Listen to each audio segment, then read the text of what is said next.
hayot erkak kishini pulsizlik bilan, yo'qchilik bilan sinaydigan bo'lsa, ishoning ancha erkak kishi qiynalib qoladi.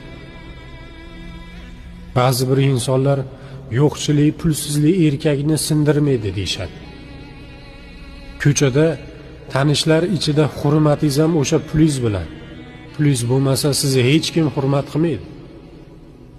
Erkakni pulsizlik, yo'qchilik sindirmaydi degan insonlar bekor aytishdi.